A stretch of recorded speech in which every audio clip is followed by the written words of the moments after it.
नमस्कार, सरोकार संवादमा यहाँलाई स्वागत छ। म श्रीकृष्ण नेउपाने। मुलुक यति बेला कोरोनाको महामारीमा जुधिरहँदाखेरि धेरै क्षेत्रहरू अस्तव्यस्त भएका छन्। उद्योग, कलकारखानाहरू सबै बन्द छन्, रोजगारी गुमेका छन्, मुलुकको आर्थिक गतिविधि ठप्प जस्तै बनेको छ। र यो अवस्थामा सबैभन्दा बढी प्रभावित यति बेला विद्यालय जाने बालबच्चाहरू रहेका छन् र उनीहरू 3 महिनादेखि विद्यालयको आँगनसम्म टेक्न सकिरहेका छैनन्। तसर्थ यो बेलामा अब विद्यालय, अभिभावक र विद्यार्थीको भूमिका के हुनुपर्छ र अभिभावकले पनि विद्यार्थीलाई कसरी गाइड गर्ने र विद्यालय पनि विद्यार्थीसँग कसरी किप इन टचमा रहने भन्ने प्रश्न उठिरहेको छ। र सँगसँगै पछिल्लो समय एनप्याप्सन र प्याप्सनले जसरी अभिभावकहरूलाई लाइन लागेर सामाजिक दूरी कायम गर्दै शुल्क बुझाउन उर्दी जारी गरेको छ, यो कति न्यायोचित हो त? आज हामी समग्र विद्यार्थीहरूको समस्या, उनीहरूको भविष्यसँग जोडिएका विविध प्रश्नहरूका बारेमा कुराकानी गर्दैछौँ। यसका लागि आज मसँग हुनुहुन्छ राष्ट्रिय अभिभावक सङ्घका वरिष्ठ केन्द्रीय उपाध्यक्ष कोषबहादुर जीसी। जीसी सर, नमस्कार, स्वागत छ कार्यक्रममा यहाँलाई। धन्यवाद यहाँलाई। अब यहाँ राष्ट्रिय अभिभावक सङ्घको उपाध्यक्ष, वरिष्ठ उपाध्यक्ष, यो अभिभावक सङ्घ के हो, यसले के काम गर्छ? धन्यवाद क्वेसनको लागि। अब नेपाल राष्ट्रिय अभिभावक सङ्घ भनेको एउटा सम्पूर्ण नेपालीहरूको अभिभावकहरूको प्रतिनिधिमूलक संस्था हो। यो संस्थाको संरचना मेची महाकालीदेखि उत्तर हिमालदेखि तराईसम्मको सम्पूर्ण अभिभावकहरू, यहाँले भर्खरै भने जस्तै 72 लाख अभिभावकहरू बालबच्चाको गार्जेनहरूको एउटा संस्था हो। यो संस्थाले अहिले मूलतः खास गरी अभिभावकसँग सरोकार रहेका विषयहरू जो विद्यालय शिक्षा र त्यसमा पनि उच्चमावि र विश्वविद्यालयसम्म यसको सरोकार राख्दछ यसले। र त्यहाँ अहिले देखिएका विभिन्न खालका जुन समस्याहरू छन्, विशेष गरी अभिभावकसँग जोडिएका समस्याहरू, ती अभिभावकसँग जोडिएका समस्याहरूलाई यसले सहजीकरण गर्ने काम, कमसेकम त्यहाँ एउटा स्वच्छ वातावरण सिर्जना होस् र अभिभावकहरू कमसेकम अन्यायमा भुमरीमा नपरुन् र उहाँहरूले विभिन्न ढङ्गले जुन राज्यको तर्फ सुविधा प्राप्त गर्नुपर्ने हो त्यो सुविधा सहज ढङ्गले प्राप्त गर्नु भनेर यो उद्देश्य राखिरहेको छ। त्यो उद्देश्य अनुसार यहाँहरूले यो बितेका 3 महिनालाई कसरी विश्लेषण गर्नु भएको छ? अहिले खास गरी अहिलेको यो विषम परिस्थिति जुन कोरोना महामारी पश्चात जुन मुलुकमा देखिएको अवस्था सिर्जना जुन भएको छ, यस पश्चात चाहिँ अलि परिस्थिति विषम खालको परिस्थिति छ र विषम परिस्थितिलाई अहिले यो परिस्थितिलाई सुहाउँदो, यो परिस्थितिलाई अनुकूल हुने खालको कमसेकम बालबच्चाहरूलाई विद्यालयको पहुँचबाट, विद्यालयको सम्पर्कबाट कमसेकम वञ्चित गर्ने वातावरण नबनोस् र त्यसलाई सम्पर्क र सम्बन्धलाई सुधार गर्ने के उपायहरू हुन सक्छन् भन्ने विषयमा हाम्रो चिन्तन मन अहिले त्यसमा रहेको छ र त्यसको लागि हामीले विभिन्न उपायहरूको अवलम्बन गर्न राज्यका निकायहरूलाई हामीले एउटा सुझाव र हाम्रो राय परामर्श पनि दिने काम गरिरहेको छ। अब यो बेलामा जसरी यहाँले पनि भन्नुभयो कि 3 महिनादेखि विद्यालयसँग विद्यार्थीको दूरी बढेको छ, होइन? भौतिक रूपमा उनीहरू बाहिर छन्। अब यो भौतिक रूपमा उनीहरू बाहिर रहेको अवस्थामा विद्यालयसँगको सामिप्यता अथवा विद्यालयमा जुन उनीहरूले सिक्दै आएका कुरा थिए त्यसलाई निकट ल्याउनको लागि चाहिँ के उपायहरू यहाँले सुझाउनु भएको छ? अब निश्चित रूपमा के छ भन्दाखेरि अब जहाँसम्म विद्यार्थीहरू विद्यालयमा गएर सहज ढङ्गले भौतिक रूपमा उपस्थित भएर पठन पाठनमा सम्मिलित भए जस्तो अवस्था त हुँदैन, होइन? तैपनि कमसेकम नहुनुभन्दा केही न केही भयो भने कमसेकम विद्यालयको पहुँचमा बालबच्चा रहन् भन्ने उद्देश्यले अहिले राज्यले पनि हामीले खालको मार्ग निर्देश गरेको छ। कमसेकम पुस्तकहरू घर घरमा पुर्याउने, केही सम्भव भए अब टेलिभिजन एफएमबाट बच्चाहरूलाई सरी गराउने, त्यो पनि भइराखेको छ। र त्यसभन्दा माथिल्लो स्तरको जहाँ सहरी क्षेत्र विशेष गरी त्यहाँ चाहिँ अनलाइन माध्यमबाट कमसेकम यो अहिले यो गुगल भयो अथवा चाहिँ यो के अरे हाम्रो के भन्छ माइक्रोसफ्ट भयो अथवा जुम भयो, यसको माध्यमबाट भयो भने जे जति सम्भव हुन्छ त्यो कमसेकम बालबच्चाहरूलाई विद्यालयले सम्पर्कमा ल्याउनुपर्छ र इन्गेज गराउनु र कमसेकम केही पर्सेन्ट भयो भने कमसेकम विषयवस्तुको ज्ञान पनि उनीहरूलाई दिलाउने यो काममा विद्यालय सरिक हुनुपर्छ भनेर हामीले पनि भनिरहेका छौँ। त्यो क्रम छ। यसमा अब त्यसका आफ्ना आन्तरिक केही चुनौतीहरू पनि छन्, त्यो गर्दै त्यो जुन कार्यक्रम सञ्चालन गर्ने सन्दर्भमा त्यति सहज त सबैलाई छैन, तर भए पनि त्यसलाई सहजीकरण गर्ने वातावरण चाहिँ गर्ने काममा हाम्रो पनि भूमिका रहेको छ। तर अब जस्तो यहाँले भन्नुभयो अनलाइन सिकाइ पद्धति, यो पछिल्लो पटक अभिभावकहरूले अनुभूत गरेको कुरा चाहिँ के हो भने अनलाइनले चाहिँ गार्जियनलाई पनि इन्गेज गरायो र अनलाइनबाट खासै त्यति राम्रोसँग चाहिँ विद्यार्थीहरूले सिक्न सकेनन् भन्ने कुरा एकातिर छ भने अब सबैतिर अनलाइनको पहुँच भएका विद्यार्थीहरू पनि छैनन्। भौगोलिक हिसाबले गर्दाखेरि धेरै ठुलो जनसङ्ख्या त मुलुकको सहर बाहिर छ होइन। तसर्थ ती विद्यार्थीहरूलाई चाहिँ यो प्रविधिभित्र ल्याउन सकिरहेको अवस्था छैन। तसर्थ यो अनलाइनदेखि बाहेक अरू केही हुन सक्थे? अब यो यहाँलाई मैले अघि पनि निवेदन गरेँ, अब राज्यका सबै बालबच्चा त्यसको पहुँचमा हुन सक्दैन, त्यो निश्चित रूपमा हो। त्यो सर्टेन पर्सेन्ट मात्रै अहिले नेपाल गभर्मेन्टले निकालेको आँकडा अनुसार 12.41% मात्रै बालबच्चाहरू त्यसको सम्पर्कमा हुन सक्ने अवस्था रहेको छ। र मुलुकमा भएका जति विद्यालयहरू छन् 35,000 विद्यालयमध्ये सीमित विद्यालयले एकदम थोरै बिरलले 25-28देखि 30% मात्रै चाहिँ के अरे बालबच्चाहरू त्यसमा सरिक हुन सक्ने अवस्था छ। किनभने मेची मागालीको जुन अवस्था छ त्यो सबै ठाउँमा यो खालको सुविधा नभएको कारणले गर्दा त्यो सम्भव छैन। तर पनि हामीले सम्भव भएको के छ त अब भन्ने हामी उपायको खोजी गर्ने क्रममा कमसेकम पुस्तक चाहिँ सबैलाई सम्भव छ। पुस्तकलाई ढिलो चाँडो सबै सम्भव छ, सबै जिल्लामा पुर्याउन सक्ने अवस्था छ। र त्यसलाई कमसेकम त्यसलाई राज्यले त्यो व्यवस्थापन मिलाएर पुस्तकहरू घरमा पुर्याउने र पुस्तकको माध्यमबाट बालबच्चाहरूलाई कमसेकम विद्यालयसँग परिचित गराउने र पुस्तकसँग परिचित गराउने माध्यमबाट जाने। कमसेकम पुस्तक पाउनु बित्तिकै बालबच्चामा केही न केही उत्साह पनि हुन्छ, केही न केही आफै सेल्फ स्टडी पनि उनीहरूले केही न केही गर्छन्। त्यसैले त्यो सुविधा पनि राज्यले सुविधा उपलब्ध गर्नुपर्छ। साथसाथै अरू सम्भव भएका सहरी क्षेत्रहरूमा जस्तै यहाँले भने जस्तै अनलाइनका कुराहरू जुन छन् त्यसलाई पनि हामीले अब अहिले यो विद्यालय तहसम्मको पढाइको जिम्मा चाहिँ स्थानीय तहलाई जिम्मा दिइएको अवस्था हो र उनीहरूले नै त्यसको अनुगमन गर्ने, नियमन गर्ने जिम्मा पनि पाएका छन् स्थानीय निकायले। तर स्थानीय निकाय यति बेला कोरोना महामारीको कहरमा राहत बाँड्न अन्य नै मुद्दामा अल्झिएको देखिन्छ। यो रिजल्ट निकाल्ने कुरादेखि लिएर अघि जस्तो यहाँले भन्नुभयो पुस्तक चाहिँ विद्यार्थीलाई घर घरसम्म पुर्याउने विषयमा स्थानीय निकायका पदाधिकारी त्यति चाहिँ सक्रिय भए जस्तो देखिँदैन, अलिक उदासीन नै देखियो। तसर्थ ती स्थानीय निकायहरूलाई विद्यार्थीसम्म पुग्नको लागि विद्यालयको जुन गतिविधिहरूलाई अझ बढी प्रभावकारी बनाउनको लागि कसरी चाहिँ काम गर्नु पर्थ्यो होला? अब निश्चित रूपमा राज्यले अख्तियार गरेको नीति त्यही नै हो। अब स्थानीय निकायको जिम्मेवारीमा स्वास्थ्य शिक्षा पुर्याउने भन्ने राज्यको नीति हो। तर पनि त्यसमा चाहिँ कस्तो छ भन्दा राज्यका निकायहरूमा यो त्यसको एउटा शिक्षा हेर्ने विभाग पनि छ। प्रत्येक गाउँपालिकामा त्यहाँ शिक्षा विभाग राखिएको छ। शिक्षा विभागमा केही अधिकृत पनि छन् र तिनी अधिकृत मातहतमा केही कर्मचारी पनि छन्। उहाँहरूलाई अधिकतम प्रयोग गरेर कमसेकम आफ्नो क्षेत्रभित्रका विद्यालयको सङ्ख्या पहिचान गर्ने र बालबच्चाको सङ्ख्या पहिचान गरेर त्यसको रेकर्डलाई अपडेट गरेर त्यसलाई त्यही माध्यमबाट हामीले कार्यक्रम सुरुवात गर्ने भन्ने छ। हरसम्भव कोसिस त्यहाँबाट गर्ने। अब केन्द्रबाट त सबै सम्भव नहोला, केन्द्रले पोलिसी बनाउँछ, कमसेकम त्यसको कार्यान्वयन गर्ने थलो भनेको स्थानीय निकाय भएको हुनाले स्थानीय निकायले त्यसलाई त्यही आफ्नो सम्भावित उपायहरूलाई अवलम्बन गरेर त्यसले बालबच्चाहरूलाई कमसेकम शिक्षाको पहुँचमा कुनै न कुनै तरिकाले त्यसलाई चाहिँ आबद्ध गर्ने भन्ने हाम्रो लक्ष्य हो। हाम्रो चाहना पनि त्यही नै छ। अब जस्तो यो अनपेक्षित रूपमा यो जुन महामारी आएको छ यो कसैले सोचेको पनि थिएन र यतिका महिना हामी घरभित्र बस्नुपर्छ भन्ने हामीले लागेको पनि थिएन, कहिले पनि सोचेको थिएनौँ, तर भयो। अब यो 3 महिनालाई अनुभूत गर्दाखेरि, यसलाई विश्लेषण गर्दाखेरि अब हामीले हाम्रो शैक्षिक प्रणाली, शैक्षिक पद्धति पुरानै शैलीमा जानुपर्ने देखियो कि अब यसलाई थप परिमार्जन गर्नुपर्ने देखियो? यदि परिमार्जन गर्नुपर्ने देखियो भने कसरी चाहिँ अब अगाडि बढ्नुपर्ने रहेछ? अब यहाँलाई त्यसको लागि पनि फेरि धन्यवाद।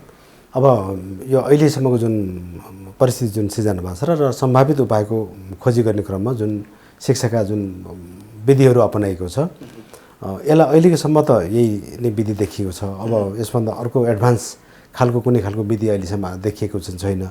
सम्भव भएका विधिहरूमध्ये त यिनै हुन् अहिले देखिएका। र अहिले मुलुकको अब अरू अन्य अन्तर्राष्ट्रिय अवस्थालाई हेर्दाखेरि पनि हामीले अब यिनै विधिहरूलाई अवलम्बन गरेको देखिन्छ।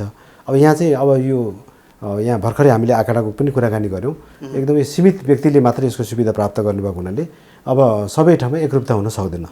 अवश्य पनि त्यो जुन जस्तो भूगोलमा जो व्यक्ति जहाँ बसेको छ त्यसलाई त्यही भूगोलको आवश्यकता र त्यहाँको सुविधा अनुसार त्यसैलाई नै प्रयोग गर्नुभन्दा विकल्प तत्काल छैन। र यो अब यो महामारीको अवस्था कति लम्बिन्छ, कति रहन्छ, कति जान्छ भन्ने कुरा अब सबैको कसैको आकलनको विषय परेन यो। र हामीलाई सम्भवतः अहिले हाम्रो विभिन्न विज्ञहरूको कुरा सुन्दाखेरि यो वर्षै जान्छ, 2 वर्षै जान्छ भन्नुहुन्छ उहाँहरूले। कमसेकम अहिले हामीले यो बिचको समयलाई कति सम्भव हुन्छ त्यसलाई हामीले कोसिस गरेर त्यसलाई अधिकतम सदुपयोग गर्ने, त्यसको विकल्प त्यहाँभन्दा अर्को छैन। अहिले त्यति नै लाग्छ। अब यो शैक्षिक कुराहरूको विषयमा विवाद हुँदा बहस हुँदाखेरि यो हाम्रो पाठ्यक्रम हाम्रो यो जुन करिकुलम अनि विद्यार्थीहरूलाई सिकाइने जुन किसिमको शिक्षा छ यो अलिक व्यवहारिक भएन। अब चाहिँ हामीले माटो छुने भुइँ छुने अथवा व्यवहार चिन्ने हाम्रो वर्तमान अवस्थालाई बुझ्ने त्यस्तो किसिमको शैक्षिक चाहिँ प्रणाली त्यस्तो किसिमको शैक्षिक सामग्रीको चाहिँ विकास गर्नुपर्छ भन्ने बहस पनि भइराखेका छन्। अब अझै हामी किताब मात्रै पढ्ने कि साँच्चीकै बच्चाहरूलाई व्यवहारिक ज्ञान व्यवहारिक सिप देखाउँदै अगाडि बढ्ने, किनकि अब त हामी आत्मनिर्भर हुनुपर्ने अवस्थामा पनि छौँ। मुलुक वर्षेनी चाहिँ व्यापारिक घाटामा अगाडि गइराखेको छ। यो सबै कुराहरूलाई जोडेर हेर्दाखेरि कस्तो किसिमको शिक्षा चाहिँ अब ठिक होला जस्तो लाग्छ यहाँलाई? अब यहाँको जिज्ञासालाई मैले सम्मान गर्छु। जस्तै अब अहिले मुलुकलाई जुन अनायास जुन परिस्थिति सिर्जना भयो यसले मान्छेलाई नयाँ खालको सोचको विकास गर्ने बाध्य बनायो। किनभने सबै कुरामा मान्छे अपडेट हुनुपर्छ र समय युग सुहाउँदो सबै कुराहरूको विकल्पको खोजी गर्नुपर्ने रहेछ भन्ने कुरा अहिले हामीलाई यो महामारीले पनि सिकायो। र महामारीले हामीले अब यो जुमको बारेमा हामीले खासै त्यस्तो यहाँ प्रचलन नै थिएन। माइक्रोसफ्ट भन्ने कसैले सुनेकै थिएन। गुगलबाट टिचिङ लर्निङ हुन्छ भन्ने कसै प्रायःले सुनेकै थिएन। अब होला केही सर्टेन केही विश्वविद्यालय सर्टेन केही स्कुलहरूले केहीले आन्तरिक तवरले उहाँहरूले आफ्नो कार्यक्रम लन्च गर्नुभएको थियो होला। तर अब सबैलाई आम रूपमा चाहिँ अहिले के लेसन भयो भने कमसेकम यस्तो विषम परिस्थिति आउँदाखेरिमा पनि कमसे मुलुक वैकल्पिक एउटा कुनै खालको सुविधाको व्यवस्था हुनुपर्दो रहेछ। अहिले एकाएक चाहिँ मान्छेहरूलाई ट्रेन गर्नुपर्ने अवस्था देखियो। एकाएक जुमको बारेमा माइक्रोसफ्टको बारेमा गुगलको बारेमा कमसेकम त्यसको बारेमा जेनरल नलेज दिनुपर्ने अवस्था आयो। कमसेकम यस्ता नलेजहरू अपडेट हुनुपर्दो रहेछ, युग सापेक्ष हुनुपर्दो रहेछ। विश्वमा पनि कतिपय कुराहरू हामीले केही कुराहरूलाई त्यसको अङ्गीकार गर्नुपर्दो रहेछ भन्ने कुरा हामीलाई अहिले यो अवस्थाले सिर्जना गर्यो अथवा सिकायो पनि। यो हाम्रोलाई सबैको लागि लेसन हो। र अब हामीले यस्ता प्रविधिहरूलाई पनि कमसेकम अबका शिक्षाहरूमा इन्ट्रोड्युस गर्दै जानुपर्छ, प्रविधि मैत्री बनाउँदै जानुपर्छ। अब जुन यो विद्यालय स्तरको एसई परीक्षा थियो त्यो एसई परीक्षा हुनै लाग्दाखेरि मुलुक लकडाउनमा गयो। यो अवस्थामा जाँदाखेरि अब बच्चाहरूलाई यतिकै राख्नु हुँदैन, उनीहरूलाई चाहिँ आन्तरिक मूल्याङ्कन गरेर एसईको परीक्षाफल पनि प्रकाशित गर्नुपर्छ भन्ने किसिमको एउटा ग्रेडिङको लागि नयाँ मापदण्ड सरकारले बनायो। यसरी यो जुन पछिल्लो अपग्रेडिङको सरकारी निर्णय छ यसलाई कसरी हेर्नु भएको छ यहाँले? यो ठिक थियो? अब यो पनि कस्तो भने यो यसलाई ठिक बेठिक भन्नुभन्दा पनि यसलाई यो परिस्थितिजन्य उपज हो। यो चाहिँ कहिलेकाहीँ कुनै कुरा नियोजित हुँदैन र कुनै कुरा प्लानिङ अथवा यसको विकल्प थिएन, प्लानिङले मात्रै कतिपय कुराहरू काम गर्दैन। कहिलेकाहीँ परिस्थितिजन्य सिचुएसनल निर्णय पनि गर्नुपर्ने अवस्था आउँछ। र अहिलेको यो नेपालको सन्दर्भमा हामीले जुन एसईको जुन प्रचलन परीक्षाको जुन व्यवस्थापन थियो त्यसको विकल्प अर्को त अहिले तत्काल थिएन। तत्काल विकल्प नहुँदाखेरि किनभने अब यहाँ सामाजिक दूरीको कुरो छ, मानिसकोमा जुन सन्तासको अवस्था मानिसहरूलाई कमसेकम आन्तरिक मूल्याङ्कनलाई आधार बनाएर कमसेकम त्यो एउटा अपग्रेड गर्ने वातावरण जुन सिर्जना गर्ने राज्यले अख्तियार गर्यो त्यो आफैमा हामी त्यसलाई स्वागत नै ठान्छौँ। किनभने अब त्यसो हो भने जुन किसिमले अहिले 3 घण्टा विद्यार्थीहरू परीक्षा हलमा बसेर केही लेख्छन्, सोधेका प्रश्नहरूको जवाब दिन्छन्, यो एउटा हलमा 3 घण्टामा लेखिने जवाब चाहिँ एउटा विद्यार्थीका लागि पूर्ण मूल्याङ्कन हो? अब यो पद्धति ठिक छ अहिलेसम्म? होइन, त्यो मतलब चाहिँ परीक्षा प्रणाली हाम्रो जुन नेपालको मापदण्ड जुन छ अहिलेसम्मको यसको नतिजाको मापन गर्ने विधि यो आफैमा वैज्ञानिक त छैन। किनभने 3 घण्टाले सबै मान्छेको सबैको पर्फर्मेन्स सबैको उसको नलेज टेस्ट हुन सक्दैन। किनभने त्यो एउटा हाम्रो परम्परावादी चिन्तन हो। त्यो चाहिँ परम्परावादी शैली पनि हो। अर्को विकल्प नभएर पनि सायद राज्यले त अब यसलाई जस्तो यहाँ त अभिभावक सङ्घको वरिष्ठ उपाध्यक्ष हुनुहुन्छ होइन, तसर्थ अब यसलाई हामीले अपडेट गर्नु पर्यो, समय सापेक्ष परिमार्जन गर्नु पर्यो भने कस्तो किसिमको विधि यहाँ सुझाउनुहुन्छ? अब भनेको मुलुकमा अब अहिले सम्भव भएका विधिहरू त अब त्यस्ता विशेष खालको विधिहरू त अहिले आइपुगेका छैनन्। तर अब हामीले विकसित मुलुकहरूले पनि जुन कि ढङ्गले हामीले सुनेका छौँ, देखेका कतिपय ठाउँमा देखेका पनि छौँ, उहाँहरूले अख्तियार गरेका कतिपय विधिहरूलाई पनि हामीले अवलम्बन गर्नुपर्छ। जस्तै यो अनलाइनको कुराहरू छन्, कतिपय कुराहरू अब सेल्फ स्टडीका कुराहरू पनि छन् होइन। अब विभिन्न विधिहरूलाई त्यहाँ समावेश गरेर जानुपर्ने अवस्था छ। त्यस कारण अहिले ठ्याक्कै रेडिमेड यसै गर्नुपर्छ भन्ने अथवा त्यसलाई अपडेट गर्नुपर्छ भन्नेमा चाहिँ यहाँहरू पनि पुग्नु भएको छ। युग सुहाउँदो यो समय सापेक्ष गर्नुपर्छ। अब नेपालको संविधान हेर्ने हो भने संविधानको धारा 31 को 2 मा आधारभूत शिक्षा सबैको अधिकार भनेर लेखिया छ र कक्षा 12 सम्मको पढाइका लागि खर्च लाग्दैन, सरकारले बिहोर्छ, यो निशुल्क हुन्छ भनिया छ। अथवा शिक्षाका लागि कोही पनि अब पैसा नभएर वञ्चित हुनु पर्दैन भनिरहेको सन्दर्भमा अझै पनि आधारभूत शिक्षाका लागि अभिभावकले निजी विद्यालयमा आफ्ना छोराछोरी पढाउनु पर्ने अवस्था छ। र यहाँले त सुन्नु पनि भयो होला, यो 3 महिनामा विद्यार्थी घरभित्रै छन्, स्कुलसम्म गएका छैनन्, तर विद्यालय के भन्छ भने सामाजिक दूरी मेन्टेन गर्दै लाइन लागेर विद्यालयमा आएर शुल्क बुझाइदिनु होला भनेर पत्र पठाउँछ। यो कति न्यायोचित हो? यो विज्ञप्ति आफैमा दुर्भाग्यपूर्ण जस्तो लाग्छ मलाई, किनभने हाम्रो नेपाल राष्ट्रिय अभिभावक सङ्घले पनि यसलाई राम्रो सन्देशको रूपमा यसलाई लिएको छैन यसलाई। किनभने अब जहाँ विद्यालय खुलेकै छैनन्, विद्यालय चलेकै छैनन्, विद्यालयमा कुनै किसिमको एक्टिभिटी भएकै छैन र त्यस्तो अवस्थामा उहाँहरूले विज्ञप्ति मार्फत आह्वान गरेर शुल्क चाहिँ विद्यालयमा असुली गरिदिनु भन्नु चाहिँ त्यो आफैमा त्यति न्यायसँग छैन। भनेपछि त यो मुलुकमा अभिभावक सङ्घ तपाईँहरू जस्ता हुन्छन् भन्ने पनि उनीहरूले ख्याल गरेन। उहाँहरूले त्यो कुरालाई कति सोच्नु भएन, उहाँहरूको जान्ने कुरा हो। त्यति तपाईँहरू जस्तो संस्था हुन्थ्यो भने त उनीहरूले त्यो आँट गर्दैन थियो होला। हाम्रो चाहना चाहिँ के हुन्छ, जस्तै यहाँले अघि नै हामीले निवेदन गरेर प्रश्न पनि अलिकति पारिसक्यौँ हामीले, कि जुन विद्यालयले केही न केही रूपमा कुनै न कुनै रूपमा विद्यालयको पठन पाठनलाई सुचारू गरेको छ, जति सम्भव थियो त्यो सम्भव भएका सुचारू गरेका विद्यालयको हकमा चाहिँ हामीले कमसेकम अभिभावकसँग एक खालको समझदारी कायम गरेर दुई पक्ष एउटा चाहिँ एक खालको अन्डरस्ट्यान्डिङ फिक्स गरेर कति फी लिँदाखेरि कमसेकम अनलाइनमा सम्मिलित भएका जुन शिक्षक कर्मचारीहरू हुनुहुन्छ उहाँहरूलाई केही न केही सुविधा दिन सकिन्छ, त्यो यहाँहरूले फिक्स गर्नुहोस् भनेर हामीले भनिरहेको छौँ। जस्तै कतिपय स्कुलले 50% स्यालेरी दिइरहेको छ, केही स्कुलहरूले उहाँहरूले 50% त्यसको तलब के अरे शुल्क पनि 50% नै माग्नु भएको छ। त्यो पनि ट्युसन फी मात्रै, ट्युसन फी मात्रै उहाँहरूले। तर यहाँ त यातायातको फी, तपाईँको टिफिन खर्च, अन्य यावत खर्चहरू जोडेर जति पहिला लिन्थे त्यही अनुसारको चाहिँ बिल पठाएका पनि छन् धेरै विद्यालयले। अनि त्यो चाहिँ गर्न हुँदैन भन्ने हाम्रो मान्यता छ, किनभने उहाँहरूले जुन बालबच्चाले जुन चिजको उपभोग गर्न पाएको छैन, उपभोग गर्न नपाउने चिजलाई विद्यालयले बाध्य गराउन हुँदैन।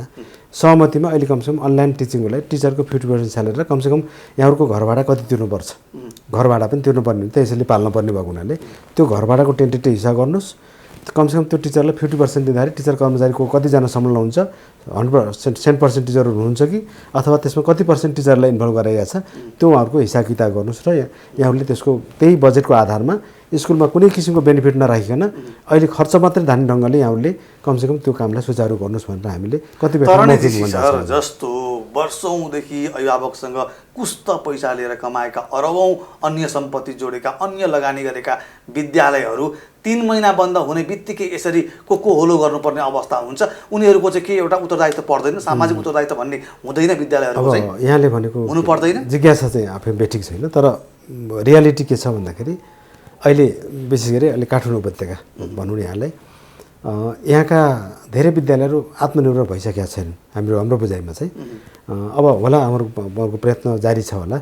अहिले चाहिँ यहाँ भएका एउटा खास गरी विशेष गरी संस्थागत विद्यालयहरू, प्राइभेट स्कुलमा 25-30% स्कुल मात्रै आत्मनिर्भर छ। उहाँहरूले 70% छैन, किनभने अरू बाँकीले चाहिँ वर्षैपछि खर्चले वर्षको खर्च धान्ने त्यो अवस्था देखिएको छ धेरै विद्यालय।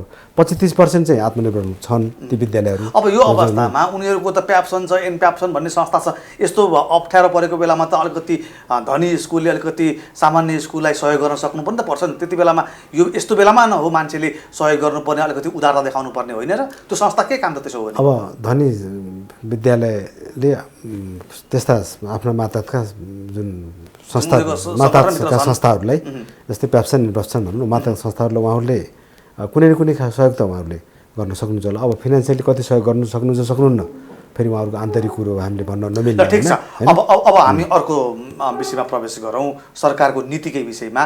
जसरी मैले अघि यहाँलाई संविधानको धारा सुनाएँ, त्यसै गरी सरकारले अबको 10 वर्षभित्रमा चाहिँ यी जुन संस्थागत विद्यालय अथवा जसलाई हामी निजी विद्यालय भन्छौँ, निजी विद्यालयलाई चाहिँ राष्ट्रियकरण गर्ने र सार्वजनिक विद्यालयको रूपमा रूपान्तरण गर्ने भन्ने किसिमको भनाइ पनि छ। अथवा यसरी हामी अगाडि बढ्छौँ भनिरहँदाखेरि अब नेपालको सन्दर्भमा आधारभूत शिक्षाको लागि निजी विद्यालय आवश्यक नै हो? अब यो निजी विद्यालयहरूलाई सरकारीकरण गर्दा के हुन्छ? अनि विद्यालय राज्यले हेर्नुपर्छ भन्ने हाम्रो पनि मान्यता हो, किनभने शिक्षा र स्वास्थ्य भनेको आधारभूत कुराहरू त्यो राज्यको जिम्मेवारी हो। हरेक मुलुकमा हेर्दाखेरि पनि शिक्षा र स्वास्थ्यमा राज्यले जिम्मेवारी लिएको छ र त्यो किन आधारभूत आवश्यकता र त्यो फन्डामेन्टल राइट हो, संविधान त भन्ने मौलिक हकभित्रको कुरा हो। त्यसो भए राज्यले त्यो हेर्नुपर्छ भन्ने कुरामा सैद्धान्तिक कुरामा त हाम्रो दुई मत छैन, हामी त्यो मतभित्रै छौँ। तर पनि मुलुकको परिस्थिति हेर्दाखेरि अहिले विगतको यो कमसेकम 10-15 वर्ष भन्दा अगाडिको अवस्थादेखि हेर्दै गयो भने यहाँको ट्रेन्ड के छ, राज्य कमसेकम अलग हुन, राज्य कमसेकम त्यसबाट परपर पन्चिन खोजेको देखिन्छ। त्यो देखिएको अवस्था, किनभने हामीले यसो डेटाहरू स्टडी गर्दाखेरि चाहिँ राज्यले जुन सामुदायिक विद्यालयको सङ्ख्या वृद्धि गर्दै जानुपर्ने हो, सामुदायिक विद्यालयको सङ्ख्या वृद्धि गर्नुको सट्टा त्यहाँ सामुदायिक विद्यालयलाई रोक लगाउने काम गरिएको छ। बरु त्यसको विकल्प के दिएको छ, प्राइभेट स्कुललाई प्रश्रय दिएको छ र उहाँ प्राइभेट स्कुल खोल्नलाई चाहिँ त्यो खालको मार्ग प्रशस्त गरेको छ। किन राज्यले त्यो खालको इनिसिएसन लिनुपर्छ र ओनरसिप लिनुपर्छ। राज्यले ओनरसिप लिनुपर्ने कुरामा त हाम्रो दुई मात्रै भएन, राज्यले लिँदै जानुपर्छ। राज्यले त्यो राज्यबाट वञ्चित हुनु, त्यो कुरामा वञ्चित हुनु हुँदैन। त्यसकारण अब राज्यको आगामी दिनका शैक्षिक कार्यक्रम ल्याउँदाखेरि कमसेकम राज्यले शिक्षाको ओनरसिप लिने ढङ्गले पनि कतिपय कार्यक्रम तर्जुमा गर्नुपर्छ, नीतिहरू बनाउनुपर्छ, त्यही अनुसारको शिक्षा ऐन नियम संशोधन गर्नुपर्छ भन्ने हाम्रो मान्यता छ। यो सबै नागरिकले पनि यही भन्नुहुन्छ, अभिभावकले पनि यही भन्नुहुन्छ। यहाँहरू त एउटा अभिभावकको सङ्गठित सङ्गठन पनि हो नि त, तसर्थ यहाँहरूसँग त बल पनि छ, नैतिक बल छ दबाब दिनको लागि। तसर्थ अब यसलाई कानुनमा ल्याउनको लागि, यसलाई व्यवहारमा चाहिँ उपयोगमा ल्याउनको लागि तपाईँहरूको सङ्गठनले चाहिँ के गर्छ? अलिकति कमजोर भयो सङ्गठन? अब अलि कमजोरी चाहिँ भनौँ, किनभने यसको पनि एउटा दायरा छ। कति दायरासम्म यसको कति पेरिमिटर रहेर यसले काम गर्ने भन्ने कुरा हुन्छ। किनभने अब यो बच्चाको चाहिँ भविष्यसँग जोडिएको सङ्गठन हो नि त। तर कतिपय कुरा यसलाई अब के अरे सहजीकरण गर्नुपर्ने भएको हुनाले अब यहाँ धेरै उग्र ढङ्गले पनि अभिभावक प्रस्तुत हुने चाहिँ सुहाउँदैन। उग्र होइन, नैतिक दबाब। अब यसको मतलब अफेन्सिभ भएर उहाँहरूले जे गर्न सहेर बस्ने पनि होइन। कमसेकम यसले आफ्नो तह र तब्काबाट कति सम्भव हुन्छ राज्यलाई, एकातिर राज्यलाई दबाब दिँदै जाने, अनि अर्कोतिर सम्बन्धित जुन राज्यका सञ्चालक, विद्यालय कलेज सञ्चालकहरू छन् उहाँहरूलाई पनि कतिपय कुरामा दबाब दिँदै जाने। यो क्रम त अहिले पनि जारी छ, अहिले पनि हामी त्यसमा क्रियाशील छौँ। र कतिपय कुरा जति विकृतिहरू यहाँ के थुप्रिँदै जान्थे त्यो विकृतिहरूलाई न्यूनीकरण गर्नमा हाम्रो संस्थाको पनि नेपाल राष्ट्रिय अभिभावक सङ्घको भूमिका त्यत्तिकै रहेको छ। यो बिचमा यहाँहरूले गरेका गतिविधिहरू के हुनु अलिकति? अब अहिले चाहिँ हामीले खास गरी नेपाल राष्ट्रिय अभिभावक सङ्घले अहिले राज्यसँग हामीले के माग गरिरहेछौँ भने शिक्षा राज्यले जिम्मा लिनुपर्छ भन्ने पहिलो माग छ हाम्रो। ओके, शिक्षा पहिलो जिम्मा लिनुपर्छ। त्यसपछि गएर अहिले सामुदायिक विद्यालयको अवस्था पछाडिएको छ। सामुदायिक विद्यालयलाई आकर्षक बनाउन किन सकिएन, के कारण सकिएन, त्यसका कारणको पहिचान गर्नु पर्यो। के कारण, राजनीतिक कारण हो कि, आर्थिक कारण हो कि, सामाजिक कारण हो कि, चेतनाको कारण हो कि, विविध होला नि ती कारणहरू। ती कारणहरूको पहिचान गर्नुपर्छ। त्यो पहिचान गरेर जहाँ मुलुकका अधिकांश अभिभावकहरूले प्राप्त गर्ने र उहाँहरूले चाहिँ के अरे आबद्ध हुने संस्था भनेको सामुदायिक विद्यालय हो।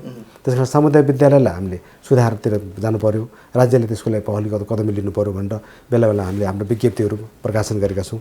मन्त्रालयमा गएर प्रत्यक्ष मन्त्रीहरूसँग कुरा राखेका छौँ, विभागसँग, कर्मचारीहरूसँग कुरा राखेका छौँ, सचिवहरूसँग कुरा राखिरहेछौँ। त्यस कारण हाम्रो तर्फबाट चाहिँ एउटा पोलिसीगत कुरामा परिवर्तन ल्याउने काममा हाम्रो एउटा पहल गरिरहेछौँ एकातिर। र अर्को कुरो साथसाथै हामीले के गरिरहेछौँ भने यो डे-टु-डे कामहरूमा पनि विद्यालयहरू व्यवस्थापन गर्ने क्रममा, व्यवस्थापन समिति गठन गर्ने क्रममा, व्यवस्थापन समितिले अलिकति कमसेकम इनिसिएसन लिने क्रममा हाम्रो त्यहाँ बढी कसरी त्यहाँ पहुँच पुर्याउन सकिन्छ, को मान्छे ल्याउँदा विद्यालयको शैक्षिक सुधार घट्ता हुन्छ। अब वर्षेनी बजेटको बाँडफाँड हेर्ने हो भने शिक्षामा मनज्ञ रुपैयाँ चाहिँ विनियोजन भएको देखिन्छ। तर पनि फेरि सँगसँगै अभिभावकहरू चाहिँ फेरि आफ्नो निजी पैसा खर्च गरेर आफ्ना बालबच्चाहरूलाई चाहिँ निजी विद्यालयमा लैजानुपर्ने अवस्था छ। यहाँ कहाँ तालमेल मिलिराखेका छैन, सरकारको त्यो बजेट बालुवामा पानी खनाए जस्तो भइराखेको छ। त्यसलाई अधिकतम रूपमा कसरी सदुपयोग गर्ने नेपाली जनताले? एउटा चाहिँ त के यथार्थ हो भने अहिले निजी विद्यालयप्रतिको आकर्षण बढ्नुको कारण चाहिँ एउटा मात्र के देख्छु भने मैले पनि र व्यक्तिगत रूपमा र संस्थागत रूपमा पनि यो सामुदायिक विद्यालयमा सुधार नभएको कारणले, सामुदायिक विद्यालयमा अलिकति हेलचक्राइ भएको कारणले र त्यहाँ अलिकति राजनीतिक प्रवेश बढी भएको कारणले, जस्तै यहाँले केही विद्यालयको यहाँ आफै पनि यहाँहरूले पनि देखिराख्नु भएको होला, तराईमा कतिपय विद्यालयहरूमा सभासदको चुनावभन्दा बढी विद्यालय व्यवस्थापन समितिको अध्यक्ष उनलाई सभासदभन्दा बढी त्यहाँ लडाइँ नै हुन्छ, लावा लस्कर कतिपय ठाउँमा। त्यहाँ किनभने त्यो चाहिँ राजनीतिक स्वार्थ छ त्यहाँ त्यो राजनीतिक स्वार्थ त्यहाँबाट चाहिँ त्यो त्यसलाई प्लेटफर्म बनाउनु होइन त्यसलाई चिर्नुपर्छ त्यो निस्तेज हुनुपर्छ त्यो निस्तेज नभएसम्म सुधार आउनु सक्दैन। अनि अहिले सरकारले चाहिँ यो नयाँ बजेटमा सामुदायिक विद्यालयको स्तर उन्नतिको लागि सुधारका लागि चाहिँ निजी विद्यालयहरूलाई जिम्मा दिने भन्ने किसिमको प्रावधान ल्याएको छ। यो के हो, यसलाई यहाँहरूले कसरी बुझ्नु भएको छ? यो पनि नेपाल सरकारले शिक्षा खास गरी चाहिँ अर्थ मन्त्रालयले यसको राम्रो क्रियाकार्य नगरिकन र यसको नर्म्स नबुझिकन ल्याएको जस्तो हामीलाई लाग्छ। किनभने सामुदायिक विद्यालय आफै सबै पूर्ण छैन। मैले 25-30% अघि नै भनिसकेँ यहाँलाई। 25-30% आफ्नो आत्मनिर्भरवाला छन्, अरू त कमसेकम दैनिक रूपमा खर्च चलाउन धौधौ भइरहेको अवस्था देखिन्छ। सबै सम्पन्न त छैनन्। ती सबै सम्पन्न नभइकन माध्यमिक तहको विद्यालय अर्को एउटा माध्यमिक विद्यालय जिम्मा लिन सकिन्छ त? अहिले हास्यास्पद विषय भयो त्यो चाहिँ अब त्यसले एउटा खासै अर्थ राख्दैन। त्यस कारण अब त्यो कुन मान्यमा ल्याउन खोजेको हामीले पनि त्यो बुझ्न सकेका छैनौँ र हामीले त्यसको विचार पनि व्यक्त गरिसक्यौँ हामीले र उहाँहरूलाई यसको बारेमा विमति पनि राख्यौँ हामीले र यो कमसेकम यहाँहरूले गृहकार्य गर्दाखेरि यो चाहिँ नमिल्दो भयो र कमसेकम बेमेल हुने ढङ्गले कतिपय कुरा ल्याउनु हुँदैन। यसले मान्छेलाई उत्तेजित बनायो र सुधार गर्ने कुरा आफ्नो ठाउँमा छ। अनि संस्थागत विद्यालयहरू अलिकति खुल्ला भए अलिकति नियमन गर्नुपर्ने अवस्था छ भन्ने कुरामा त हाम्रो दुई मत रहेन होइन। तर यसको नाममा कमसेकम त्यसलाई अर्को विद्यालय जिम्मा लियो भन्ने कुरा त्यो चाहिँ नाजायज छ, त्यो चाहिँ व्यावहारिक पनि छैन। त्यो अहिले कमसेकम अहिले मुलुकमा त्यो खालको अवस्था पनि छैन, त्यो आफैमा गर्न उपयुक्त छैन। त्यो चाहिँ राज्यले सच्याउनुपर्छ। जस्तो अहिले सरकार आफैले पनि रेडियो टेलिभिजनबाट विद्यार्थीहरूलाई पढाउने काम गरिराखेको छ र यो पद्धतिलाई अथवा त्यो सिकाइको प्रणालीलाई चाहिँ निजी विद्यालयहरूले अलिकति अङ्ग्रेजी माध्यममा भएन, हाम्रा विद्यार्थीहरूलाई चाहिँ खासै फाइदा भएन भन्ने प्रतिक्रिया दिइरहँदाखेरि त्यसको फिडब्याक के पाउनु भएको छ यहाँहरूले गाउँघरदेखि? अब त्यो त यहाँले जे सुन्नुभयो मैले पनि त्यही सुनिरहेको छु र हाम्रो संस्थालाई पनि त्यही लागिराखेको छ। अब सबै विद्यालयको अवस्था एउटै छैन। यहाँलाई अघि नै भने कतिपय विद्यालयहरूको अवस्था यी अहिले बालबच्चाहरूमा हातमा मोबाइल नभएको अवस्था पनि छ। बालबच्चाहरूको कमसेकम त्यो शिक्षा अख्तियारी गर्नको लागि त्यो मोबाइलको सुविधा त एटलिस्ट चाहियो। त्यो सबैलाई पहुँच नहुन सक्छ। कमसेकम त्यो नहुनेहरूले मोबाइल चल्नको लागि इन्टरनेट चाहियो, फेरि इन्टरनेट चाहियो। इन्टरनेट पनि सुविधा छैन। त्यो नहुने कमसेकम टेलिभिजनबाट एफएमबाट रेडियोबाट आएका कुराहरूलाई पनि कमसेकम त्यो शिक्षाका कतिपय कुराहरूलाई अपडेट गर्दै जाउँ भन्ने राज्यको त्यो नीति त ठिक छ। किन सबैलाई त्यो सुविधा नभएसम्म त गर्नु पर्यो। त्यो प्रभावकारी भइराखेको छ? त्यो चाहिँ त्यति प्रभावकारी भएको छैन। किनभने अब राज्यले अख्तियार गर्यो ठिक छ, नहुनुभन्दा केही कार्यक्रम त लन्च गर्यो, त्यो ठिक छ। त्यसमा त्यहाँ स्वागत छ, त्यसको लागि त हामी सम्मान गर्छौँ। तर त्यसैले पूर्णता प्राप्त गर्यो, त्यही नाममा बच्चाहरूले सबै कुरा सिक्यो भन्ने हामी भन्दैनौँ। अब कमसेकम त्यसलाई सम्भव भएको ठाउँहरूमा अलि कर्मश अझ बढी बढाउँदै पनि जाउँ र सम्भव नभए कमसेकम एटलिस्ट बुकहरू चाहिँ हातमा पुऱ्याउँ। बुक भएपछि घरमा गार्जेनले अथवा छरछिमेकीले अथवा सेल्फ स्टडीबाट केही न केही बालबच्चाले केही न केही ज्ञान चाहिँ ट्रान्सफर हुन्छ। पहिलो प्रायोरिटी भने चाहिँ बुकहरू पुऱ्याउनु पर्यो होइन? हजुर, पहिलो प्रायोरिटी बुक। त्यसका लागि स्थानीय निकायहरू सक्रिय हुनु पर्यो। त्यसको लागि चाहिँ अब यहाँ त हाम्रोमा त के हुन्छ भने एउटा तपाईँको शैक्षिक सत्र सकिन 8 तासम्म पनि सरकारले दिनुपर्ने पुस्तकहरू चाहिँ छापिएका पनि हुँदैनन्। अब त्यो अवस्था के छ त्यो अहिले त्यति चर्चा पनि भएको छैन। अब बुक अभाइलेबल होलान् नहोलान् त्यो आफै ठाउँमा छ। अहिले जहाँसम्म हामीले बुझ्दाखेरि अहिले पाठ्यक्रम विकास केन्द्रमा बुझ्दाखेरि बुक चाहिँ छापिसकेको छ। बुक चाहिँ हामीसँग पर्याप्त छ, पुर्याउन सक्छौँ। अहिले लकडाउनको कारणले हामीलाई अप्ठ्यारो पर्यो र यो त अब अनिवार्य कुरा हो होइन, अर्को भनाइ। र त्यति भन्दा भन्दै पनि तर कतिपय कामहरू भएका पनि छन्, कतिपय विद्यालयमा पुस्तकहरू पुगेका पनि छन्। अब हामीसँग एक्ज्याक्ट डेटा त हामीसँग छैन। तर त्यो पुर्याउनको लागि हामीले पहल मेची महाकाल हिमाल तराई कति पुग्यो भन्ने हामीसँग डेटा छैन। तर हाम्रो आह्वान र हाम्रो अभियान र हाम्रो प्रयास चाहिँ के छ जारी छ भने अहिले कमसेकम त्यसलाई बुक भयो भने घर घरमा पुर्याइदिउँ। बुक कुनै न कुनै माध्यमले पुऱ्याउँ र शिक्षालाई कमसेकम केही वञ्चित भयो भन्ने अवस्था नबनाउँ र थोरै धेरै मात्रै भने त्यो उहाँहरूले बालबच्चाले पाउनुपर्छ भन्ने मान्यता हाम्रो अहिले पनि जारी छ। अब यहाँ नेपालभरिका विद्यार्थीको एउटा अभिभावक हो होइन, तसर्थ काठमाडौँभित्रका त आफ्नो आफ्नो सुविधा होला, एउटा अभिभावक पनि अलिकति एजुकेट हुनुहुन्छ होला, उहाँहरूले गाइड पनि गर्नु होला। दूरदराजका जो 70% भन्दा बढी विद्यार्थीहरू अहिले गाउँघरमा हुनुहुन्छ, उहाँहरूका लागि तपाईँहरूले कस्तो किसिमको प्लान गर्नु भएको छ, के सोच्नु भएको छ? अब निश्चित रूपमा मुलुकको परिस्थितिमा विविधीकरण त छ नै। अब यहाँ अहिले उपत्यकामा राजधानीमा जस्तो सुविधा अथवा राजधानी लगायत अरू सहरी क्षेत्रमा जस्तो सुविधा त त्यहाँ छैन नै छैन। कतिपय ठाउँमा अप्ठ्याराहरू पनि छन्। यद्यपि राज्यको चाहना अथवा विभिन्न सङ्घ संस्थाको चाहना पोजिटिभ हुँदाहुँदै पनि यथार्थमा कतिपय कुराहरू गर्न कठिनाइ पनि छ। तर पनि सम्भव भए जति र सम्भव भएका उपायहरूलाई अपनाएर र सम्भव भएका ठाउँहरूमा हामीले अहिलेको यो जुन परिस्थिति छ यो परिस्थितिलाई मिट गर्ने ढङ्गले केही न केही भयो भने केही शिक्षाका कार्यक्रम लन्च गरौँ, अगाडि बढौँ भनेर हामीले भनिरहेका छौँ र त्यो प्रयास अहिले पनि जारी छ। हाम्रो संस्थामा पनि जस्तो मेची महाकालीका साथीभाइसँग हाम्रो अहिले पनि कुराकानी हुन्छ। उहाँहरूले केही कुराहरू हामीलाई रिपोर्टिङ पनि गर्नुभएको छ, के छ त्यहाँको अवस्था, मेचीमा के छ, महाकालीमा के छ, मुस्ताङ के छ, हिमाल तराई के छ, तराईमा के छ भनेर हामीले विभिन्न ठाउँमा सोधिरहेछौँ। उहाँहरूले केही भएको छ, केही हुन बाँकी छ भइराखेको छ र उहाँहरूले सहजीकरण गर्ने काम त्यहाँ पनि गरिराख्नु भएको छ। जुन व्यक्ति जहाँ छ त्यसले त्यहीबाट आफ्नो ठाउँले आफ्नो तह तब्काबाट सहजीकरण भएको छ। त्यो चाहिँ प्रयास जारी छ। अब यसलाई चाहिँ अहिले पूर्ण रूपमा सन्तुष्टि हुने अवस्था छैन। त्यो चाहिँ हस्, हामी अन्तिममा छौँ। यहाँसम्म आइदिनु भयो, आफ्ना विचारहरू राखिदिनु भयो। समय र संवादका लागि यहाँलाई धेरै धेरै धन्यवाद।